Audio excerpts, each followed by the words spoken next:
Rome, home to one of the world's greatest empires, existing for over 1,000 years.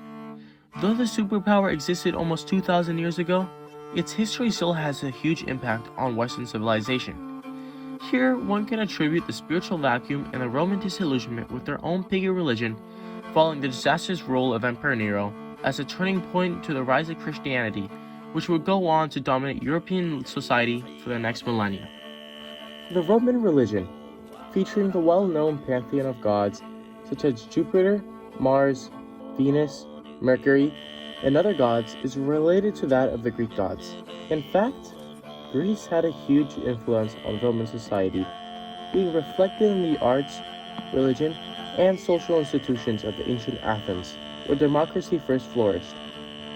But due to corruption and instability in the Republic, Rome became an empire in 27 BCE with the rule of Augustus the Great, one of Nero's ancestors, also known as Octavian, who founded the Pax Romana during his rule.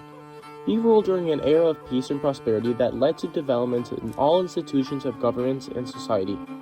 Because of the Pax Romana, Augustus Caesar began building roads and infrastructure that would allow for the easy spread of ideas such as Christianity. St. Paul, the man best known for spreading Christianity following Jesus' death, would utilize this infrastructure to give Christianity a jumpstart in expansion and to preach it across the Roman Empire. Augustus Caesar was a man who claimed to be of divine origin, tracing his lineage back to full Quirinius and his mother Venus. This is best represented in his propaganda depicting him as a statue. This statue was duplicated across the empire, and it showed Augustus' divinity through the Cupid behind him and his breastplate, which referenced how Augustus is a descendant of Venus. As Christianity began its rise as an underground religion, the Roman emperors following Augustus feared that Christianity's monotheistic belief challenged and destabilized the role and authority of Roman emperors. Then came the notorious Emperor Nero, best known for persecuting Christians, allegedly burning down Rome, and building a lavish palace on the charred areas. Emperor Nero was heavily disliked by his people. He, not only being part of this divine bloodline that all the other previous emperors claimed to be of, failed to birth an heir. Emperor Nero did not just bring negative views to the gods, but he also brought an end to his divine dynasty. The emperors that would follow would have minimal claims of divinity, once again allowing for Christianity's monotheistic belief to flourish. The time period following the death of Nero can best be attributed to the spiritual vacuum and Roman disillusionment with their own pagan religion. This period of Rome is best described as being corrupt and unforgiving. This spiritual vacuum split the Roman belief of an afterlife, leading to the assumption that one's actions does not have an effect on their afterlife. Roman people would flock to the Colosseum to see atrocities inflicted by humans on humans. Life to the Romans is something that one should live to the fullest, with no regard as to how their actions affect their place in the afterlife. Satyricon, a novel written by Petronius in the 1st century CE, hints at this mindset. In his chapter titled Dinner with Trimalchio, a man named Trimalchio holds a lavish party where he boasts his wealth by serving expensive dishes and relying on the labor of his many slaves. A brief political discussion also ensues, lashing onto the corruption that has led to rising food prices. Ganymedes, a pottery goer, states that nobody gives a rap about Jupiter and how the gods have stuffed their ears because we have gotten unreligious. He also goes on to state that the fields are lying barren. Ganymedes and Petronius are essentially telling us, the reader, that the Roman people have lost their faith in their gods to the spiritual vacuum. One of these ideas that filled the spiritual vacuum is the YOLO mindset embraced by Trimalchio. He states that humans are nothing but bones and that one should live their life because death hustles us humans away. Trimalchio believed that today we're here and tomorrow we're not, so one should live and drink while you may. Trimalchio is not just fearing the afterlife, but also did not believe in one. Rather, he seeks to live out his life to the fullest because he acknowledges that death may come at any moment. Stoicism was another one of these ideologies that attempted to fill in the spiritual vacuum following the rule of Emperor Nero.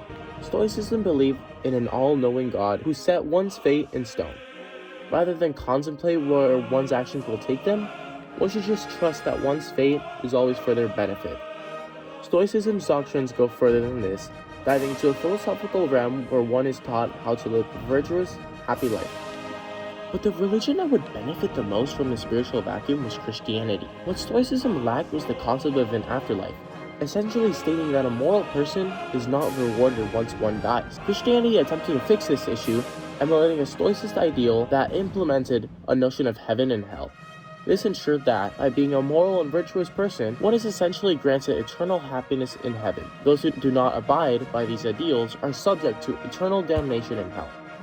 This resonated much more with the people of Rome because they were familiar with the concept of the afterlife that which originally existed in their own religion. Christianity also succeeded in applying itself to people of all backgrounds.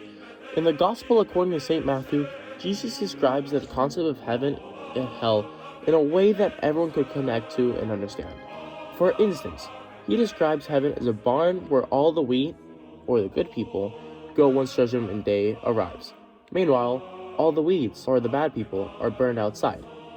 To add, Lucifer is not just described or attributed with any personalities that one can identify as. Rather, Lucifer is just Lucifer, and he is not depicted as a Roman emperor, an African slave, or Nero himself. This made Christianity a new universal religion that, by not declaring a specific group or background as the bad guys, sought to cultivate the worship of many different people. Despite Emperor Nero's attempts to persecute the Christians, as the centuries progressed, Christianity became much more than an underground religion. In 313 AD, the passing of the Edict of Milan legalized Christianity and allowed it to leave its underground shell. 67 years later, in 380, the Edict of Thessalonica made Christianity into the national religion and would grant the Catholic Church immense power for the next millennia to come. Due to the disastrous rule of Emperor Nero, the spiritual vacuum of ancient Rome would lead to Rome's disillusionment with their own pagan religion. Because Roman emperors were no longer viewed as gods, Christianity would be given an environment to grow. In this environment, the people of Rome were desperately seeking a motive to be virtuous. That is, through the concept of heaven and hell. Following the Edict of Thessalonica, Christianity would persist in Europe despite the fall of the Western Roman Empire. The Catholic Church, for most of its history, would be located in the city of Rome.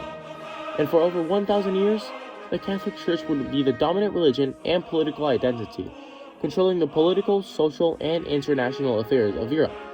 Emperor Nero's rule and a spiritual vacuum, a clear turning point in Roman history, would be what would change the outcome of human history for the time to come.